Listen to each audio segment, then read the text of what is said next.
እፎይ እንዳትፈራ ሰይፍን እንዳትፈራ ሰይፍን እንዳትፈራ ማይተብክና አደራ።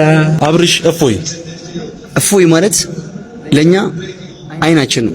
ወርቅ ሰው ያውቀዋል ወይ? እፎይ አረ ከባድ ነው። አንደኛ አይደል?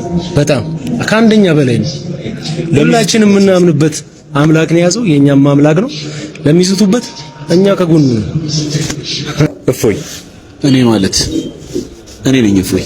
አባብዬ ወይ እፎይ ሁሉም ባለ ማህተብ እፎይ ነው። እስዬ ወይ እፎይ ክርስቲያን ነው።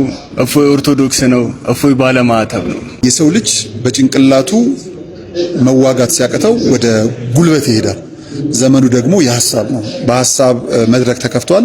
ከዛ አልፎ ግን ከመጣ እፎይ ያሰረው ማህተብ እኛ ያሰርነው ማህተብ ነው ማለት ነው። ስለዚህ እፎይ ስህተቶች ካሉ እንተራረማለን።